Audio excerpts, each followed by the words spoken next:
Hoje no Convite à Vida, o bate-papo é extremamente importante para a família brasileira. Israel Belo de Azevedo entrevista o escritor Kleber Lima. Eles conversam sobre família e relacionamentos e apresentam o livro Felicidade para Dois. Logo mais, inspire-se com o terceiro princípio do Celebrando a Recuperação do pastor Israel Belo. Não deixe de assistir também o informativo da Junta de Missões Mundiais na Índia e o Loucos por Viagens com Rogéria Nacheli. Aguarde, porque o nosso programa só está começando.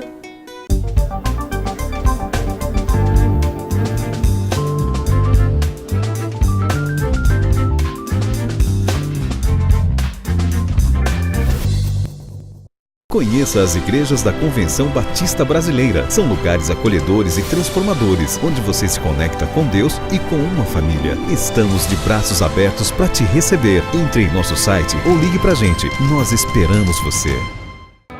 Você acha difícil ler a Bíblia? Essa tarefa, com o Manual Bíblico Vida Nova, ficou mais fácil. Por isso eu recomendo este livro escrito e preparado com carinho por autores com muito conhecimento na Palavra de Deus. Então, recomendo a você Manual Bíblico Vida Nova, uma editora especializada em livros de referência sobre a Bíblia.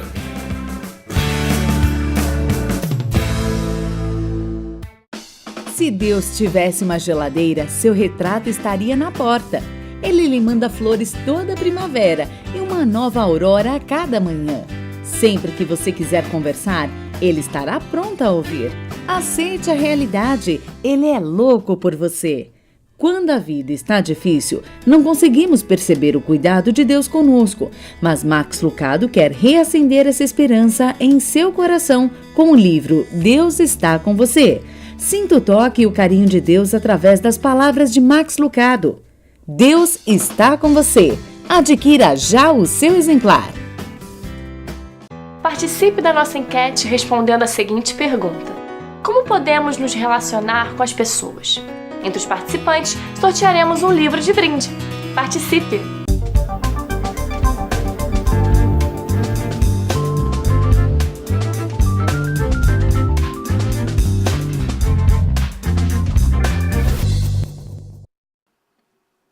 Eu estou lendo aqui exatamente um livro cujo título eu vou dizer daqui a pouco. Vou ler só uma frasezinha para você. Invariavelmente, homens e mulheres financeiramente bem-sucedidos são capazes de reconhecer seus pontos fracos e os seus pontos fortes. Quem escreveu isso é Kleber Lima, no livro Felicidade para Dois. E o autor está aqui, o Kleber Lima. Bem-vindo, Kleber, aqui ao nosso Convite à Vida. É um prazer estar aqui com você, Israel, e também com aqueles que nos acompanham através deste programa, e uma honra para mim. E você acha que, de fato, existe felicidade debaixo de um teto? Acredito nisso piamente. E nós entendemos, eu entendo assim, né, que o projeto conjugal, o projeto do casamento é um projeto perfeito, né? Perfeito. Nós, seres humanos, muitas vezes o deformamos, perdemos muito da sua beleza, né? Mas é um projeto perfeito. Agora, você acha, Kleber, pela sua experiência como psicólogo, como conselheiro, que as pessoas sabem por que elas se casam? Os motivos são os mais variados, né? Eu gosto sempre de fazer essa pergunta quando um casal de noivos se assenta diante de mim e geralmente me pedindo um acompanhamento ou mesmo para celebrar, né, o casamento. E a minha primeira pergunta é exatamente essa: por que você quer se casar? Às vezes as respostas elas têm um leque bastante grande, mas o motivo principal que deve levar um casal a se unir deve ser a busca pela mútua complementação, né? Homem e mulher são duas peças mutuamente dependentes e elas são duas peças que se encaixam em todos os sentidos e nós precisamos um do outro. e eu devo então me casar com o propósito de fazer esta pessoa feliz, porque é na felicidade dela que eu vou encontrar a minha. É na medida que eu a complemento, que eu também sou complementado por ela. Então essa deve ser a motivação. Na sua Casal. experiência, Sim. há uma diferença entre o que a mulher busca com o casamento e o que o homem busca no casamento, ou buscam as mesmas coisas, ou buscam com ênfases diferentes? E quais são essas ênfases? Nós podemos dizer que há uma matriz idêntica, né? Que é a busca pela felicidade. Este impulso natural colocado no coração masculino e no feminino, ele é basicamente o mesmo nesse sentido. Ambos querem ser felizes, ambos sentem a necessidade de ter alguém. Entretanto, há nesse casal pós-queda, né? E aí vemos os prejuízos que nós temos lá. Pós-queda se refere ao pecado, não é isso? Exatamente, os prejuízos que vêm lá desde o Éden, quando homem e mulher passaram a ter necessidades. Porque é importante destacar, de acordo com o relato bíblico, homem e mulher, antes desse tempo de ruptura com Deus, eles tinham um relacionamento pleno. Não havia necessidade de nenhuma natureza, de nenhuma espécie. Isso passa a acontecer a partir do momento da queda. Talvez usando uma figura, quando foi tirado da tomada, então foi desligado da tomada aquele relacionamento pleno que havia entre homem e mulher e Deus. Pois bem, a partir daí é possível notar que há uma necessidade masculina e uma necessidade feminina. E aí eu passo a responder a sua pergunta de maneira objetiva, porque o que a mulher busca nesse sentido é o suprimento da sua segurança. Há um anseio na alma feminina que busca por segurança, especialmente passando pelo viés afetivo. Em outras palavras, ela quer ser respeitada, ela quer ser acolhida, ela quer ser protegida, ela quer ser considerada, reconhecida, né? Enquanto que o homem... Para a mulher, a palavra-chave é segurança. Segurança. Está no livro isso? Está no livro, está no livro. E do homem? O homem, a palavra-chave é significado, né? O homem é um conquistador, né? Ele de certa maneira... Em que sentido conquistador? Dom Juan? Em todos os sentidos. Inclusive, né? Inclusive, é até interessante observar, abrindo um parêntese sobre essa questão do jogo da sedução, né? Porque em geral é a mulher que dá o sinal, que inicia esse processo, né? Aquele olharzinho para o homem que o deixa mais empolgado, mas a sensação de conquista é dele. Do homem. É do homem. Ela dá o sinal e ele então vem, né, enche o peito tal, e vem para o processo de conquista. Mas é importante observar que há na natureza dele essa questão impressa e ele busca por isso. Em outras palavras, eu quando penso nessa questão da conquista do homem, ou do significado, ele precisa ter essa percepção de que aquilo que ele faz, que o produto da sua vida tem um impacto no ambiente que o cerca. Não é?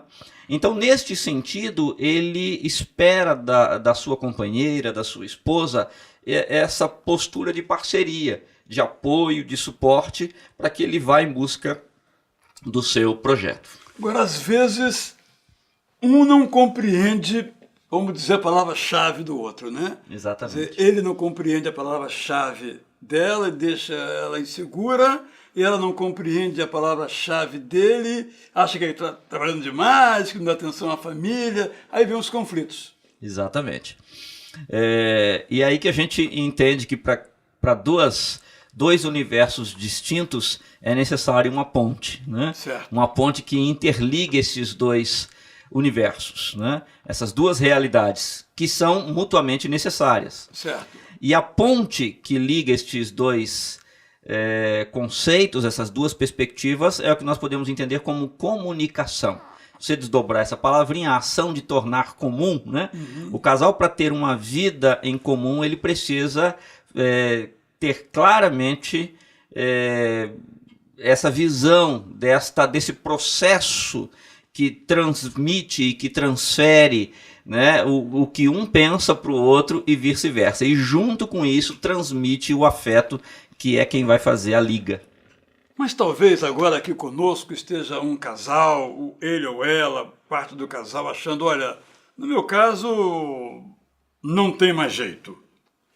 Os casamentos têm jeito, mas eu quero que você responda, claro, que estão com problemas, evidentemente, que você responda essa pergunta em nosso próximo bloco. Pode ser? Claro.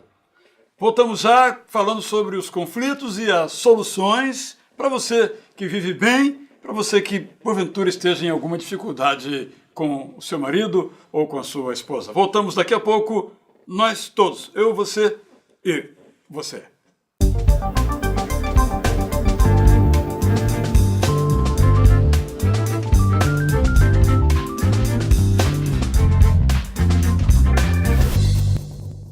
Conheça as igrejas da Convenção Batista Brasileira. São lugares acolhedores e transformadores, onde você se conecta com Deus e com uma família. Estamos de braços abertos para te receber. Entre em nosso site ou ligue pra gente. Nós esperamos você. Você acha difícil ler a Bíblia?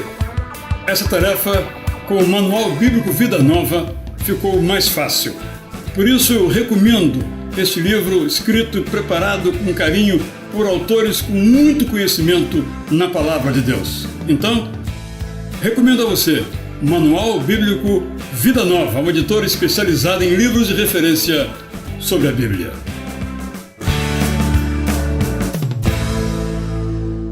Quando a vida está difícil, não conseguimos perceber o cuidado de Deus conosco, mas Max Lucado quer reacender essa esperança em seu coração com o livro Deus está com você. Sinta o toque e o carinho de Deus através das palavras de Max Lucado. Deus está com você. Adquira já o seu exemplar. Participe da nossa enquete respondendo a seguinte pergunta: como podemos nos relacionar com as pessoas? Entre os participantes, sortearemos um livro de brinde. Participe!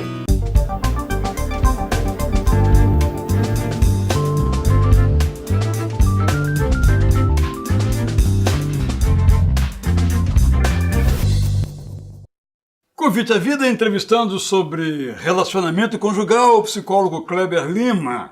Eu perguntei a ele o seguinte: tem situações que não tem mais jeito na vida conjugal? Às vezes é melhor mesmo cada um para o seu lado, ou sempre tem um jeito de haver felicidade para dois? Eu acredito e tenho convicção no meu coração de que sempre há jeito, sempre é possível o casal se reajustar.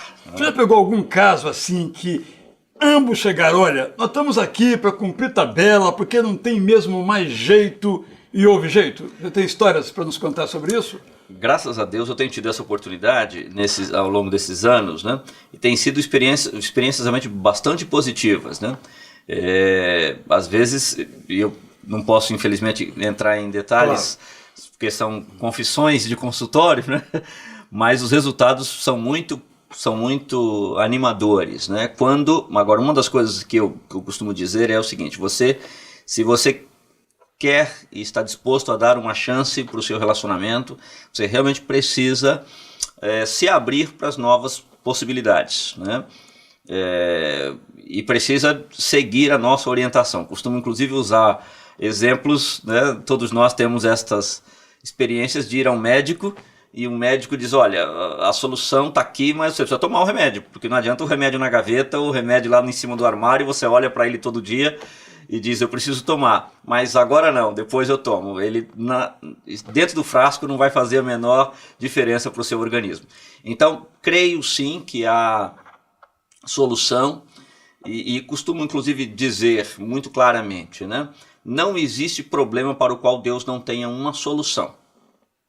Certo. E eu creio no casamento, mesmo aquele casamento ferido, machucado, né? Casamento que está na UTI, eu creio que Deus pode levantá-lo, e se o casal se definir, se colocar de uma maneira firme em relação a isso, será possível sim trabalhar na sua recuperação. Mesmo aquele casamento que começou errado, com motivos errados? Sim, mesmo estes, né? É interessante você colocar isso, porque há muitos casais que chegam dizendo isso. Eu acho que o meu casamento não tem mais jeito porque eu comecei errado. Às vezes a moça engravidou, né? Ou às vezes houve queria sair de casa, isso é bastante comum, né? Estavam fora da sua cidade, foram fazer faculdade, ou estavam em outro país, alguma coisa, se conheceram, e aí estavam carentes. Os motivos são os mais variados, sei lá, estão numa cidade, de repente os pais vão mudar de casa, e aí a moça fala, poxa, então se é assim, o rapaz, né? Bom, seus pais estão mudando, vamos aproveitar e já vamos casar. Enfim, motivos que eles próprios reconhecem que não deveriam ter sido os principais para a união. E aí, o que fazer, né? Eu creio que mesmo aquilo que começou errado pode sim terminar bem, pode terminar errado, né? Pode terminar certo, né? Ou pode terminar errado. Se for o caso, pode ter errado, mas ele pode sim acertar se ele se recolocar no trilho, né, de uma relação conjugal ajustada. Isso é possível. Eu tenho dá trabalho, né?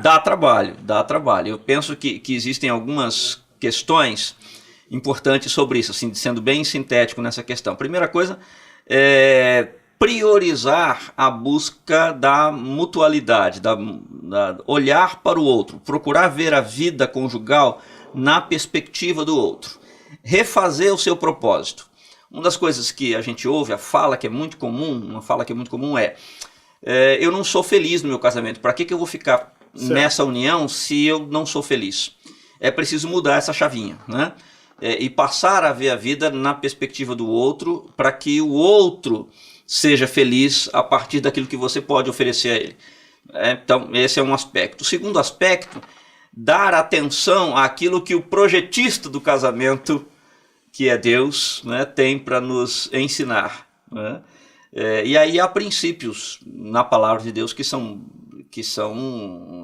capazes de restaurar a relação, mesmo aquela que esteja na situação mais difícil, mais complicada. Um princípio, por exemplo. Um princípio é poder amar o outro, né, de forma perseverante, né? Eu gosto muito de uma referência de João 13:1, né, que diz lá, tendo Jesus amado os seus discípulos, amou-os até o fim, né? Nós vivemos numa época em que as pessoas estão cada vez mais, a nossa geração, muito utilitarista, né? Então eu quero aquilo que me sirva, que me resolva para agora, muito pragmáticas, né? Muito hedonistas, ou seja, quero ter prazer nas coisas que eu faço, o prazer, na verdade, pelo prazer, né? Muito práticas também. Se não dá certo, vamos descartar logo e partir para outra. E nós entendemos que um dos princípios embutidos na palavra de Deus é o amor que persevera, não é? Aquele amor que vai até o fim, aquele amor que não desiste, aquele amor que diz, não, eu vou até o fim, que foi o que Jesus fez com os seus discípulos e continua a fazer com cada um de nós. E um terceiro aspecto é o resgate da comunicação. Uma das coisas que acontece é que observe um casal de namorados, né? Ficam um tempão, vão para um restaurante e conversam 2 horas. Chegam em casa, ainda pega o celular, ainda fica mais, se os pais não falarem nada, mais um tempão no celular. E às vezes até eu vejo pais dizendo, mas que tanto assunto esses dois têm para ficar falando, né? Ora, depois que se casam, depois que estão no mesmo teto, o tempo em que ficam juntos, em que conversam de maneira mais significativa e mais profunda, se perde, né? Se perde nas rotinas da casa, se perde às vezes nos próprios desencontros do relacionamento.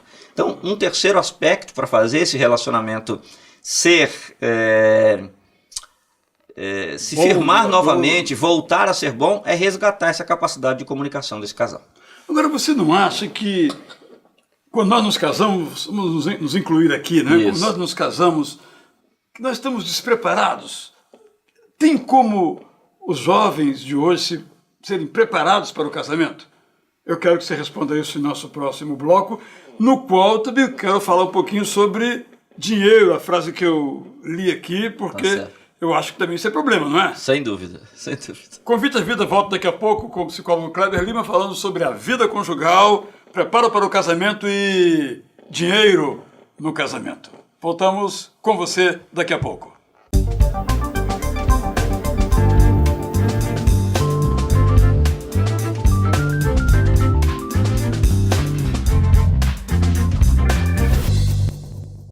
Conheça as igrejas da Convenção Batista Brasileira. São lugares acolhedores e transformadores, onde você se conecta com Deus e com uma família. Estamos de braços abertos para te receber. Entre em nosso site ou ligue pra gente. Nós esperamos você.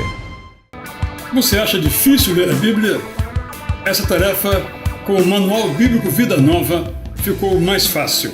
Por isso eu recomendo este livro escrito e preparado com carinho por autores com muito conhecimento na Palavra de Deus. Então, recomendo a você Manual Bíblico Vida Nova, uma editora especializada em livros de referência sobre a Bíblia.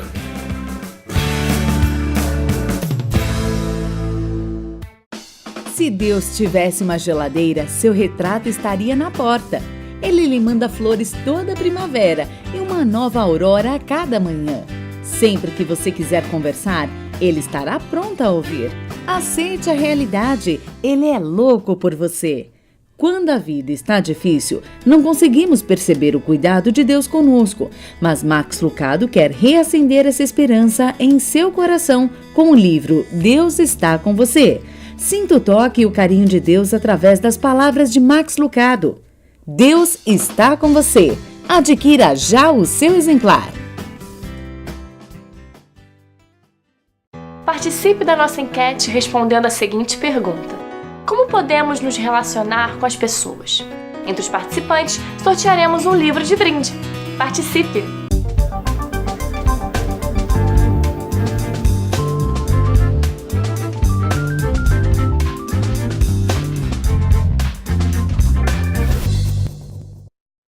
Convite à Vida está de volta, entrevistando o psicólogo Kleber Lima, falando sobre a vida conjugal, marido e mulher. E eu perguntei a ele sobre se temos que fazer um curso para nos casarmos bem.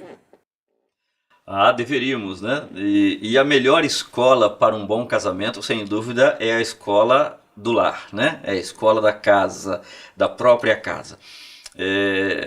Não há dúvida a respeito disso. Eu até fico pensando sobre essa importância, né? Porque essa é uma das decisões mais importantes do que a profissão, que a profissão você pode mudar no meio do caminho, né? Mais importante que qualquer outra decisão, em que cidade você vai morar, que casa que você vai comprar, é a decisão da escolha. Tudo isso nos preparamos. Exatamente, há cursos, né? Ferramentas, aplicativos e vai por aí afora. Mas o curso da escolha de uma pessoa com quem você quer passar o restante dos seus dias, né? Nem sempre a gente vê isso. Agora, a melhor escola, sem dúvida nenhuma, é a escola da própria casa, do próprio lar, né? Eu me lembro, se você me permite um exemplo pessoal, eu tinha 7, 8 anos de idade e algumas vezes andando com meu pai, naquela época do Fusca branco, meu pai tinha um Fusca branco e aquele sofazinho marrom, né, estofadozinho marrom, quase um caramelo assim. Às vezes a gente ia sair com ele, eu saía com ele e ele dizia: sabe, filho, vou dizer umas coisas para você agora. Isso com 8 anos de idade. Quando você for escolher uma esposa, observe bem a maneira como ela trata o pai dela. Isso foi o que meu pai me ensinou e que eu quero que você também aprenda. E outros exemplos que ele dava, que ele transmitiu, de coisas que ele tinha aprendido com o pai dele, né? E por sua vez... E eu pretendo também exemplos como esse passar adiante. Então, veja, realmente... estas lições ficaram impressas na minha memória, né, e na maneira como eu construí as minhas decisões a respeito de uma escolha nessa área. E quando chegou a idade mesmo, foram questões que pesaram, né? Então, esta, sem dúvida nenhuma, é a melhor escolha. Lamentavelmente, nós aprendemos não só pelo exemplo e pela fala, mas também pelo contra-exemplo, né? Se um filho observa um relacionamento disfuncional dos seus pais, né, isso também vai ter um registro na vida dele, também vai ter uma influência.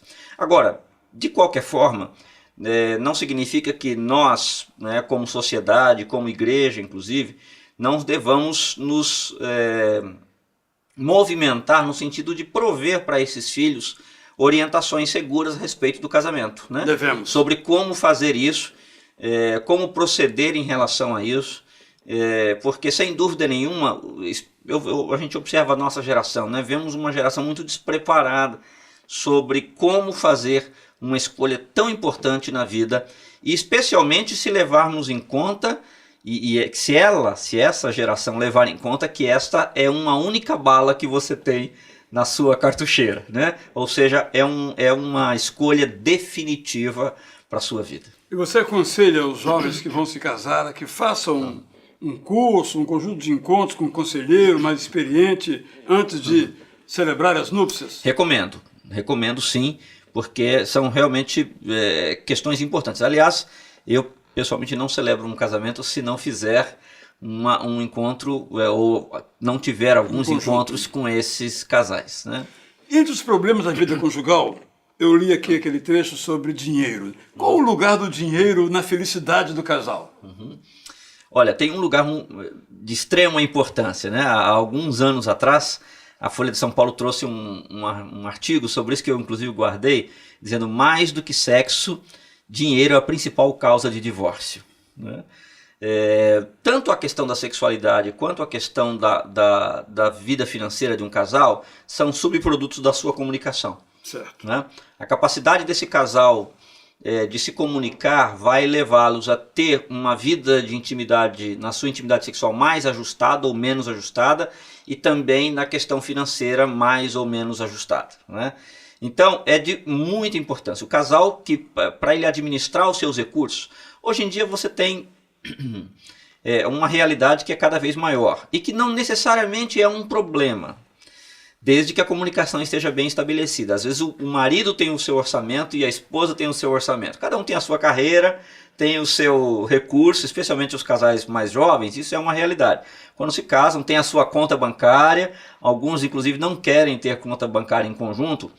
Não é necessariamente um problema, desde que o planejamento da família ou do casal, né, e futuramente depois com a chegada dos filhos, seja fruto de uma boa comunicação, né? Então os dois precisam se assentar em volta de uma mesa, colocar no papel exatamente quais são os custos, como é que vão gerir isso e administrar isso, para que então não tenha um problema. Porque eu já vi, né, tenho acompanhado muitos casos em que um então se endivida muito e o outro passa a ter recursos disponíveis, aplica e tal, e isso vai gerar conflito, inevitavelmente.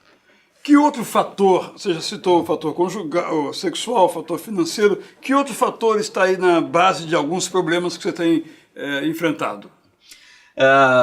Uma das coisas também que nós podemos citar, que é um dos capítulos do nosso livro, por exemplo, a chegada dos filhos, né? A chegada dos filhos é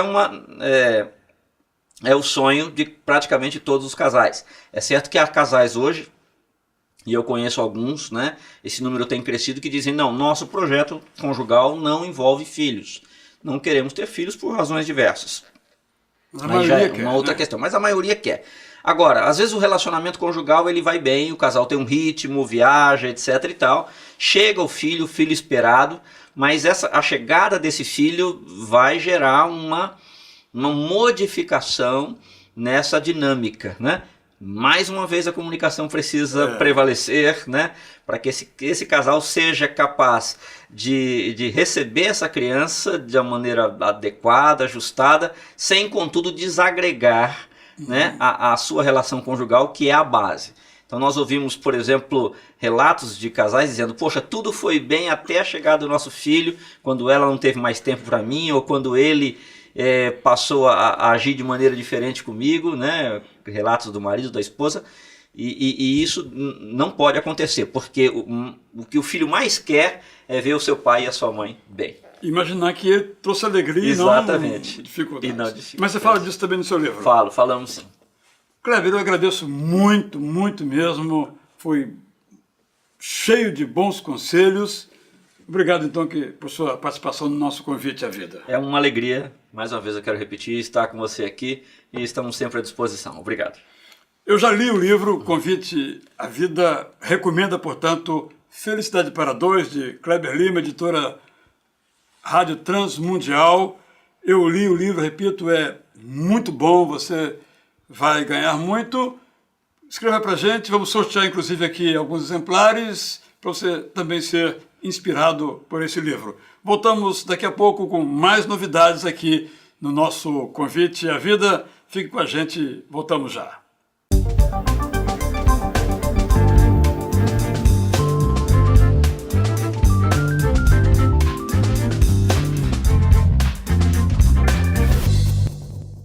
Conheça as igrejas da Convenção Batista Brasileira. São lugares acolhedores e transformadores, onde você se conecta com Deus e com uma família. Estamos de braços abertos para te receber. Entre em nosso site ou ligue pra gente. Nós esperamos você. Você acha difícil ler a Bíblia? Essa tarefa, com o Manual Bíblico Vida Nova, ficou mais fácil. Por isso eu recomendo este livro escrito e preparado com carinho por autores com muito conhecimento na Palavra de Deus. Então, recomendo a você o Manual Bíblico Vida Nova, uma editora especializada em livros de referência sobre a Bíblia.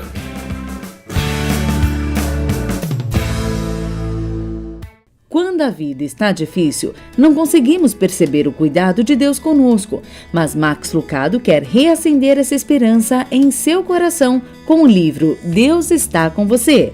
Sinta o toque e o carinho de Deus através das palavras de Max Lucado. Deus está com você. Adquira já o seu exemplar. Universitários, missionários, músicos e teólogos. O que eles têm em comum? Para eles, conteúdo é tudo. Por isso, fazem parte da família Ultimato. Ultimato existe há 44 anos e é considerada a melhor revista cristã brasileira. Não é só uma leitura, é ouvir o chamado de Cristo a cada página. Para receber o conteúdo bíblico, assine Ultimato. Acesse nosso site e veja como é fácil ser assinante. Participe da nossa enquete respondendo a seguinte pergunta: como podemos nos relacionar com as pessoas? Entre os participantes, sortearemos um livro de brinde. Participe!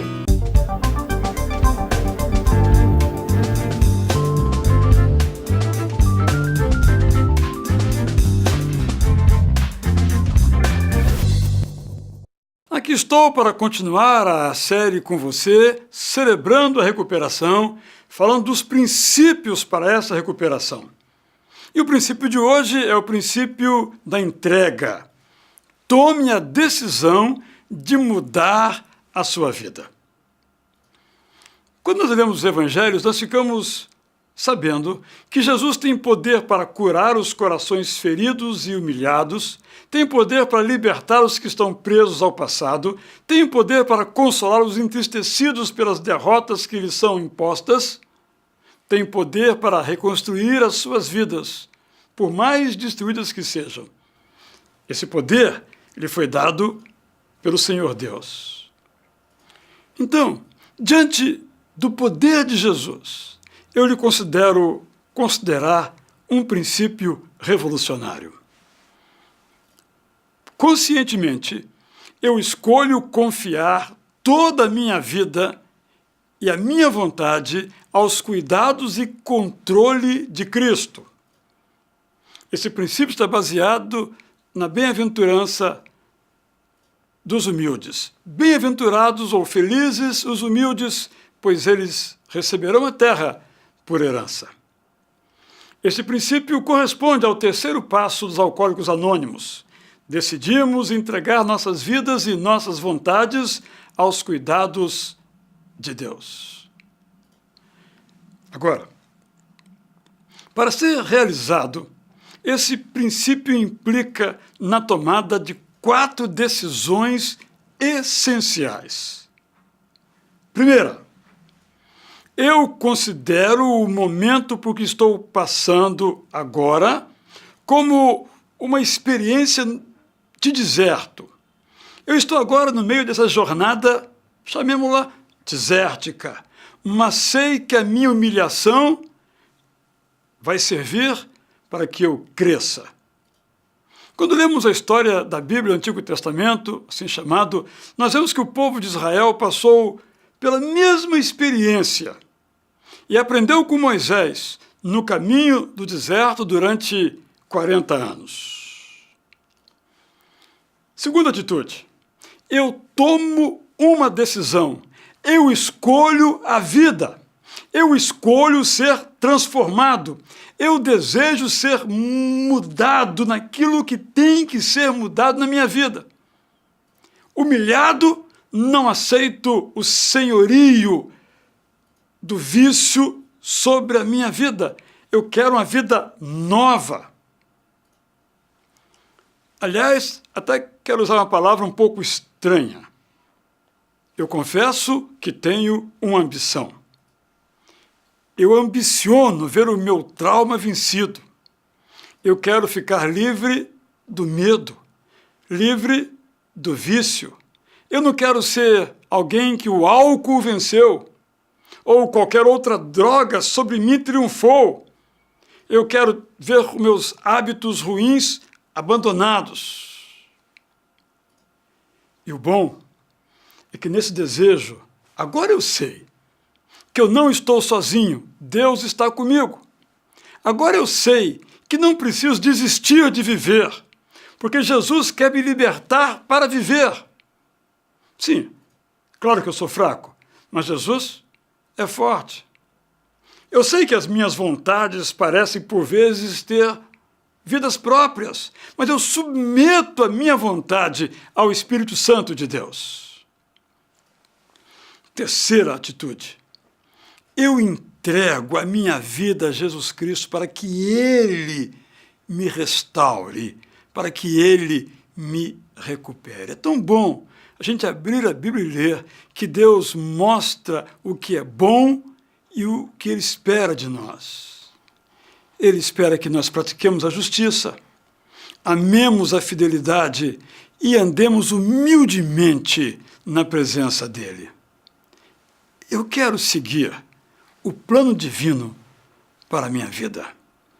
Então, eu reconheço que alguns dos meus problemas não foram provocados por mim. Eu oro sinceramente para que Deus perdoe os que me magoaram, os que intencionalmente me feriram ou não intencionalmente, mas me feriram. Eu sei que, no que me diz respeito a erros que eu cometi, e eu pago o preço por isso. Não é fácil admitir isso, mas eu me humilho. Eu aceito o perdão gratuito de Deus para os meus pecados, porque eu sei que Jesus morreu na cruz, e quando Ele morreu, Ele perdoou os meus pecados, ressuscitou ao terceiro dia, mostrando que Deus é de fato bom. Com essas verdades aqui guardadas no meu coração, eu desejo que Jesus seja o comandante da minha vida. Eu não me comando mais.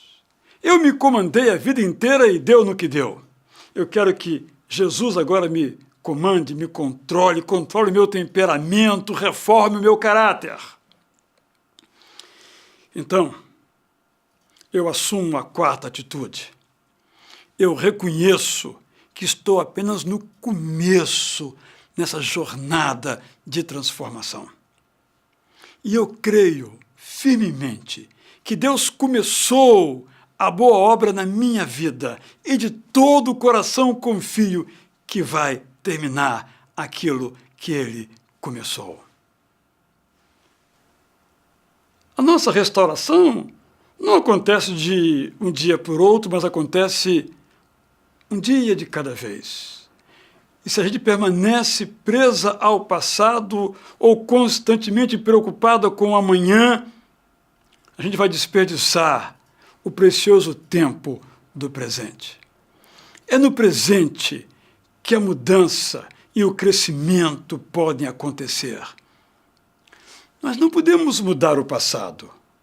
Só podemos orar pelo amanhã. Por essa razão, nós não precisamos ficar preocupados com amanhã, mas só com hoje, porque cada dia tem as suas próprias dificuldades. Eu então afirmo que sempre vou procurar ajuda nesta minha caminhada de restauração da minha vida para que eu fique firme com o meu Deus. É o que você quer? Então ore comigo assim. Senhor Deus, estou cansado de tentar resolver sem conseguir os meus problemas. Eu quero me ver livre dos traumas que me têm ferido, do vício que me tem consumido, de um hábito ruim que me tem dominado, de uma compulsão que me tem destruído, de um transtorno que tem me derrotado. Aqui, eu e o Senhor, diante de Ti eu reconheço, chorando, que eu preciso admitir que perdi o controle sobre a minha vida. Fracassei, Senhor. Então agora, a Ti entrego o controle da minha vida. Não quero mais ter o controle do que eu penso, do que eu desejo, do que eu faço. Eu quero que Tu controles para que eu tenha vida. E Tu tens o poder de me consolar, para me fazer caminhar por um novo trilho, para trazer a minha vida de volta. Eu preciso do Teu poder para destruir os hábitos que não posso destruir, para fazer as coisas que eu sei que são certas, mas não consigo fazer, para romper com o meu passado cheio de traumas, mágoas e ficar livre de lembranças desagradáveis. Eu quero de novo ser capaz de amar as pessoas como o Senhor ama e de ser amado por elas como o Senhor me ama. Eu quero poder para abraçar a vida transbordante que o Senhor tem para mim. Por isso, eu te peço, Senhor, venha me socorrer, venha me alimentar com a esperança que vem de Ti, venha me ensinar o caminho do equilíbrio, da harmonia, da serenidade. Venha me dar, Senhor, de volta a minha vida. Eu confio que o Senhor vai fazer isso, vai restituir a minha vida. Venha me socorrer, é o que eu te peço, mais uma vez, em nome de Jesus. E que você, mais uma vez, também diga amém.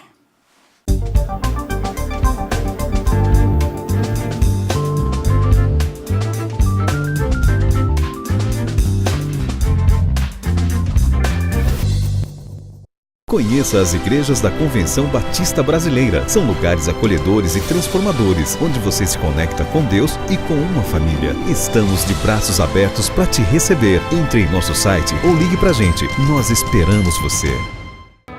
Você acha difícil ler a Bíblia? Essa tarefa, com o Manual Bíblico Vida Nova, ficou mais fácil. Por isso eu recomendo este livro escrito e preparado com carinho por autores com muito conhecimento na Palavra de Deus. Então, recomendo a você Manual Bíblico Vida Nova, uma editora especializada em livros de referência sobre a Bíblia.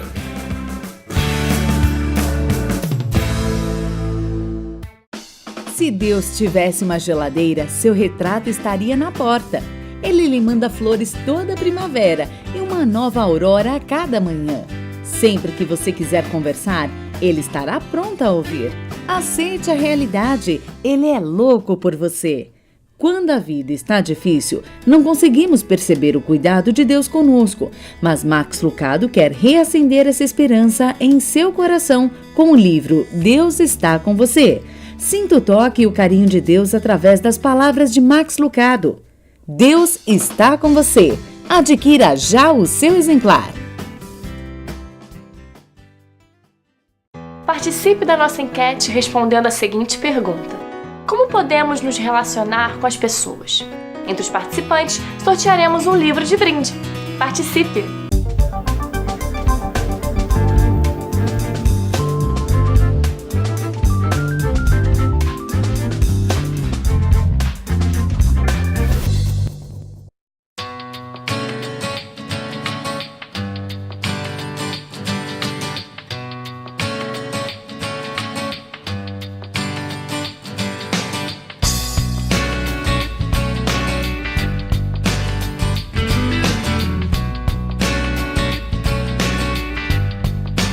E hoje eu estou visitando um dos lugares que eu mais gosto aqui na Galileia, que é a cidade de Cafarnaum. E aqui na minha frente, quem está me recebendo? Pedro, um dos discípulos de Jesus, que morava aqui na cidade e que era pescador. A gente percebe isso logo aqui aos seus pés, um grande peixe. E Pedro ainda segura nas suas mãos mais dois objetos. Na sua mão direita, ele tem duas chaves, que se refere àquele texto de Mateus, capítulo 16, versículo 19, onde Jesus diz a ele: Pedro, eu te darei as chaves do reino dos céus. Na mão esquerda, ele tem um cajado, onde um outro texto de João capítulo 21, versículo 16, diz: Pedro, apacenta as minhas ovelhas. Antes de conhecer Cafarnaum, vamos entender onde ela está localizada. Ela fica ao norte de Israel, mais precisamente na margem noroeste do Mar da Galileia, cerca de 8 quilômetros de Betsaida, cidade onde André e Pedro nasceram. 8 quilômetros de Corazim e 7 quilômetros de Genezaré. Uma outra cidade importante da região, que é Tiberíades, fica a 16 quilômetros.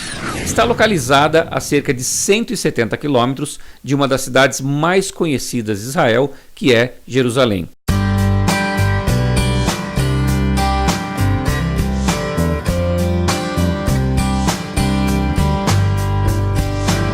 E o que chama muito a atenção da gente aqui na cidade é essa sinagoga aqui, construída no século IV.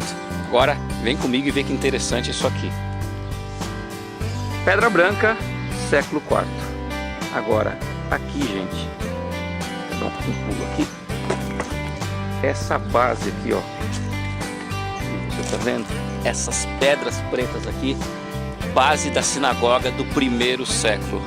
Base da sinagoga da época de Jesus.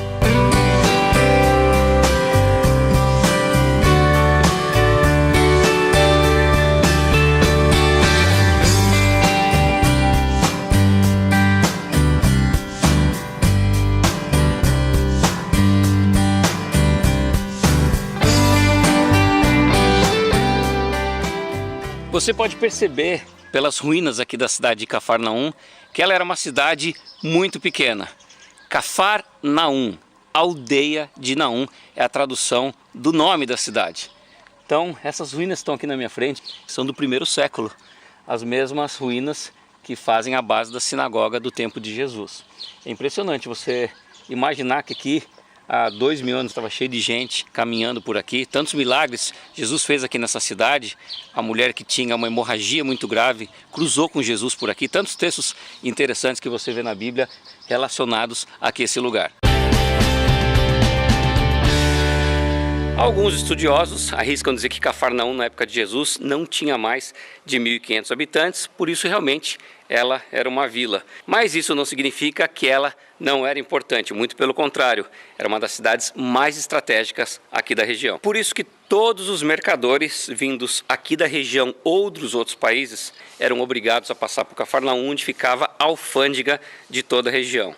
Dentro da alfândega, os fiscais da Receita. Gente muito odiada naquele tempo por serem altamente corruptos. No meio deles, uma pessoa chama a atenção de Jesus, Mateus, que futuramente se tornou um dos seus discípulos.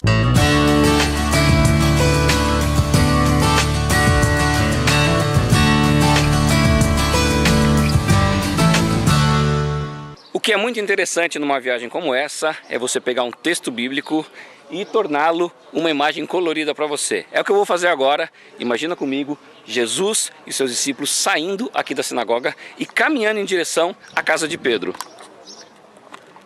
Eles vinham andando por aqui tranquilamente, com certeza conheciam as pessoas que moravam por aqui. Existe um costume na religião judaica daquele tempo de que as pessoas, quando saíam na sinagoga, iam comer na casa de algum conhecido. E aqui Jesus, Pedro e os discípulos estão fazendo, chegando aqui até onde a tradição diz que é a casa de Pedro. Você pode perceber, é uma distância muito próxima. O mar está logo ali na frente. Aqui é a casa de Pedro, né, que era um pescador, e a sinagoga bem aqui na frente. Essas ruínas que você vê por aqui, primeiro aquela lá de dentro, arredondada, é a base de uma Domus Ecclesia. Essa outra parte aqui, essa maior em forma octagonal, já é a base da igreja bizantina, onde a tradição nos diz que é a casa de Pedro. Algo que é bem possível, já que no segundo século encontraram inscrições cristãs dentro de algumas pedras aqui nesse local. Nas escavações que ocorreram de 1905 a 1926, encontraram aqui artefatos, materiais de pesca e um recipiente onde se guardavam peixes, além de uma das principais coisas que acontecem aqui no Oriente Médio, que é a tradição oral. Imagina só, você numa cidade do interior do Brasil, chega para uma pessoa e pergunta: por gentileza, você sabe onde fica a rua Dr. Paulo de Carvalho, número 55?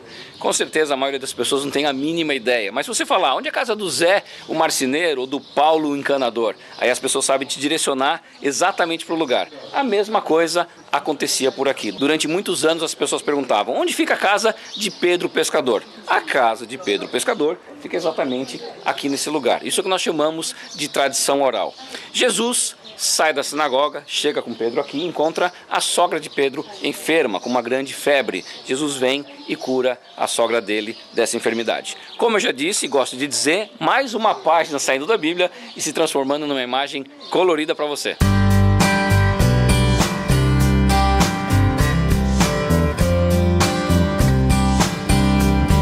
Então essa construção enorme aqui que você está vendo, que parece uma nave espacial, é uma igreja construída agora aqui no século XX, em cima da casa onde morava Pedro.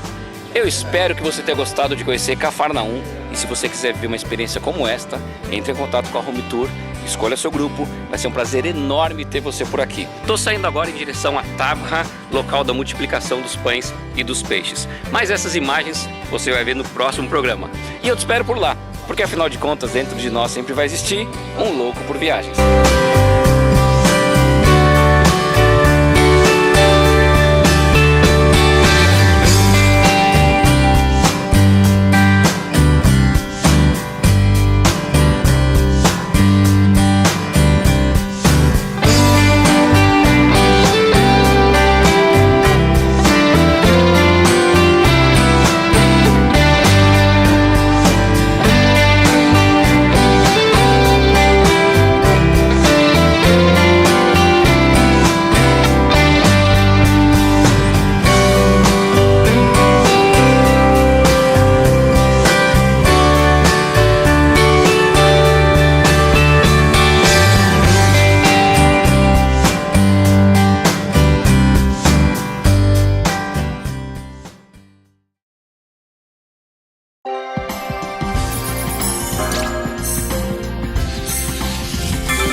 A Índia é uma das civilizações mais antigas da Terra.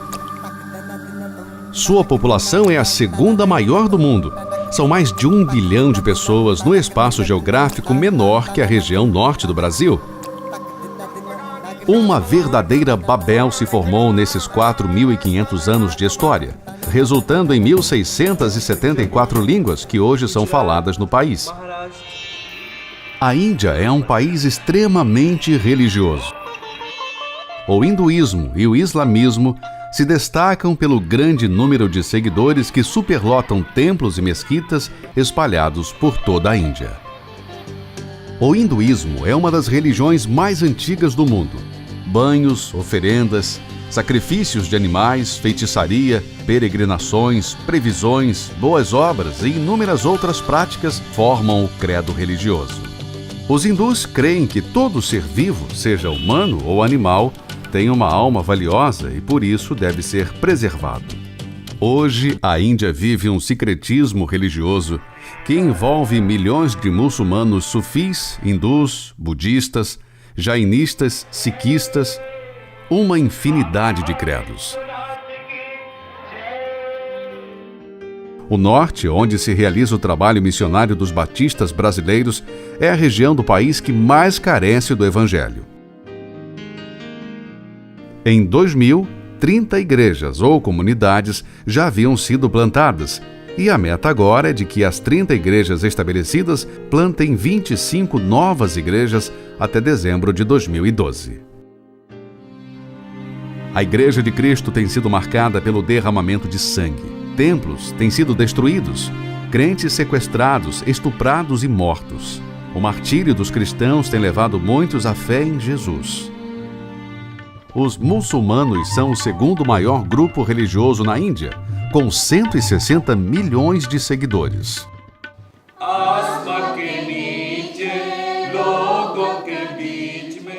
O trabalho dos batistas brasileiros com os muçulmanos começou em 1994 em parceria com a Al-Bashir, uma missão que atua há 19 anos na evangelização de muçulmanos.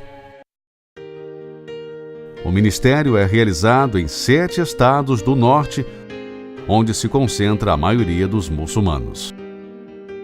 Diferente das missões entre os hindus, o crescimento da igreja entre os muçulmanos é pequeno. Uma das grandes dificuldades é encontrar obreiros dispostos a se sacrificar pelo ministério. Vários irmãos já foram treinados, mas não suportaram a pressão da família e desistiram. São 34 comunidades estabelecidas, 30 entre 4 grupos étnicos hinduístas e 4 entre grupos muçulmanos. 25 novas frentes de trabalho já em funcionamento. E vale a pena continuar a investir.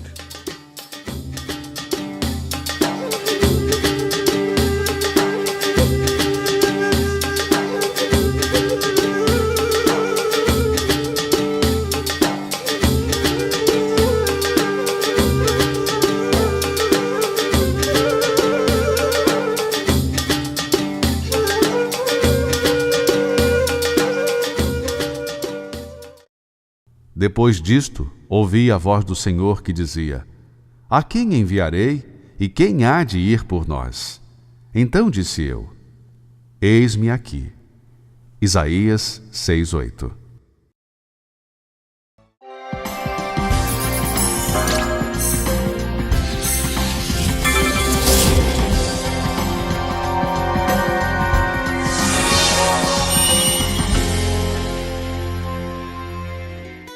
Convite à Vida termina por aqui. Mas se você gostou desse programa e deseja compartilhar ou assistir novamente, acesse www.conviteavida.org.br e até semana que vem com muitas outras novidades. Tchau!